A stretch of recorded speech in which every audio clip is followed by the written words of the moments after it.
গরম ভাতের সাথে পেঁয়াজের যদি এই সুস্বাদু ভর্তাটা থাকে তাহলে 1 প্লেট কেন 2 প্লেট ভাতও কিন্তু শেষ হয়ে যাবে। বাটাবাটির কোনো ঝামেলা নেই, খুব সহজে কিন্তু এই পেঁয়াজ ভর্তাটা আমি আপনাদের আজকে দেখিয়ে দেবো। কোনো গ্রাম অঞ্চলে অনেক জায়গাতেই এই পেঁয়াজ ভর্তাটা কিন্তু বেশ প্রচলিত।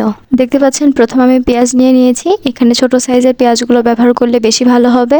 যেহেতু আমার পরিবারের বেশি সদস্যদের জন্য আমি একটু বেশি করে বানাতে চাচ্ছি, তাই আমি একটু বেশি নিয়ে নিয়েছি। আপনারা চাইলে 5 থেকে 6টা বা 7টা পেঁয়াজ দিয়েও এটা খুব ভালো করে বানিয়ে ফেলতে পারবেন। আচ্ছা, প্রথমে আমি শুকনো মরিচ ভেজে নিয়েছি, এরপর একটা কড়াইয়ে আমি পেঁয়াজগুলো দিয়ে দিয়েছি। এই প্রসেসটা খুব মনোযোগ সহকারে দেখবেন, না হলে কিন্তু পেঁয়াজের ভর্তাটা ভালো লাগবে না খেতে। দেখতে পাচ্ছেন আমি এগুলো সুন্দর করে নাড়াচাড়া করছি আর ভেজে ভেজে নিচ্ছি। এখানে কিন্তু কোনো প্রকার তেল ব্যবহার করা হয়নি। এই পর্যায়ে চুলার আঁচটা কিন্তু একদম লোতে রাখতে হবে। 5 থেকে 7 মিনিট ভাজা ভাজা হয়ে যাওয়ার পরে আমি ঢাকনা দিয়ে দিয়েছি এবং 20-25 সেকেন্ড করে ঢাকনাটা রেখেছি। এরপর আমি উল্টে পাল্টে দিয়েছি। দেখতে পাচ্ছেন পেঁয়াজের গায়ের রংটা চেঞ্জ হয়ে এসেছে, কালো হয়ে এসেছে। এই পর্যায়ে আমি লাস্টের দিকে মানে প্রায় 15 মিনিট যাবত এটা করে নিয়েছি। তারপর আমি লাস্টের দিকে এটা হাই হিটে দিয়ে 5 মিনিটের মতো খুব ভালো করে ভাজা ভাজা করে নিয়েছি। এ পর্যায়ে যখন ভাজা হয়ে যাবে আমি কিন্তু ঢাকনা দিয়ে চুলা বন্ধ করে 5 মিনিটের জন্য রেস্টে রেখে দিয়েছিলাম। এ পর্যায়ে পেঁয়াজটা একটু ঠান্ডা করে নিয়েছি। একদম ঠান্ডা করতে যাবেন না, একটু গরম থাকা অবস্থাতেই এর যে উপরে যে খোসাগুলো আছে সেগুলো ছাড়িয়ে নেবেন।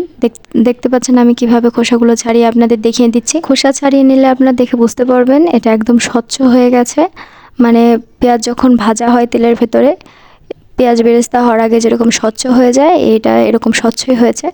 মোট কথায় লিচু যেরকম দেখতে হয় ওরকমটাই প্রায় দেখতে চলে এসেছে এটা। এ পর্যায়ে আমি খুব ভালো করে সবগুলোর খোসা ছাড়িয়ে নিচ্ছি। ভিডিওর এই পর্যায়ে আপনাদের কাছে ছোট্ট একটা অনুরোধ থাকবে, ভিডিওটি ভালো লাগলে অবশ্যই একটা লাইক দিতে ভুলবেন না। আর চ্যানেলে কেউ নতুন হয়ে থাকলে চ্যানেলটা সাবস্ক্রাইব করে দেবেন। এখন যে পেঁয়াজের নিচের অংশ আছে সেই নিচের অংশটা আমি হাত দিয়ে টান দিলে কিন্তু নিচের অংশটা বের হয়ে আসবে। দেখতে পাচ্ছেন আমি কিন্তু যখন পোড়ানো হয়েছে তখন কিন্তু আগে কেটে নিইনি, এখন কিন্তু যেরকম টান দিলে সহজে কিন্তু এটা বের হয়ে আসে। এ পর্যায়ে আমার পেঁয়াজগুলো ছিলে নেওয়া হয়ে গেছে, আমি একটা বাটিতে নিয়ে নিয়েছি। অবশ্যই গায়ে যে কালো অংশগুলো আছে এটা ধুয়ে পরিষ্কার করতে যাবেন না, এরকম থাকলে কোনো সমস্যা নেই। এরপর আমি চাকু দিয়ে একটু মধ্যে দিয়ে ফালা করে নিয়েছি। চাইলে আপনারা এভাবেও ভর্তা করতে পারেন, তবে পেঁয়াজ যেহেতু পিচ্ছিল জিনিস ভর্তা করার সময় শুধু লাফ দিয়ে দিয়ে বের হয়ে যায়, তো সেক্ষেত্রে যদি পেঁয়াজটা মধ্যে থেকে কেটে নেন তাহলে ভর্তা করার অনেক সুবিধা হয়। এই পর্যায়ে পেঁয়াজগুলো ফালি করে নেওয়া আমার হয়ে গেছে। এখন আমি আপনাদের ভর্তার প্রসেসটা দেখিয়ে দিচ্ছি। এখানে আমি প্রথমে একটা প্লেটে যে মরিচগুলো প্রথমে ভেজে নিয়েছিলাম সেগুলো নিয়ে নিলাম। এরপর আমি নিয়ে নিয়েছি লবণ এবং ভালো করে চটকে আমি যে তেলের ভেতরে ভেজে নিয়েছিলাম মরিচগুলো সেই তেলটাই দিয়ে দিয়েছি। আপনারা চাইলে এখানে সরিষার তেলটা ব্যবহার করতে পারেন, সরিষার তেলটা ব্যবহার করলেও কিন্তু টেস্টটা অনেক ভালো হয়। আচ্ছা, এ পর্যায়ে আমি দেখতে পাচ্ছেন পেঁয়াজগুলো নামিয়ে নিচ্ছি এবং এগুলো খুব সুন্দরভাবে হাত দিয়ে চটকে চটকে ভর্তা করে নেব। এখানে আমার পেঁয়াজটা কিন্তু খুব ভালো করে সেদ্ধ হয়ে গেছে, তবে অবশ্যই খেয়াল রাখবেন পেঁয়াজটা যেন খুব ভালো করে সেদ্ধ হয়, নাহলে কিন্তু খেতে অতটা ভালো লাগবে না। হাত দিয়ে চাপ দিলে একদম খুব সুন্দরভাবে বের হয়ে আসছে। এই পর্যায়ে বুঝতে পারবেন যে খুব ভালো করেই কিন্তু পেঁয়াজটা সেদ্ধ হয়ে গেছে। এরপর আমি হাত দিয়ে চটকে চটকে খুব সুন্দর করে ভর্তাটা করে নেব।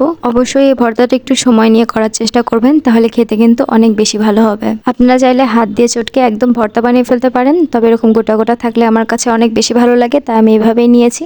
দেখতে পাচ্ছেন এই পর্যায়ে আমার ভর্তাটা হয়ে গেছে। এটা দেখতে আসলেও কতটা সুন্দর হয়েছে, খেতেও কিন্তু অসাধারণ হয়েছিল। বাড়িতে একবার হলেও ট্রাই করবেন। ভিডিও দেখার জন্য অসংখ্য ধন্যবাদ।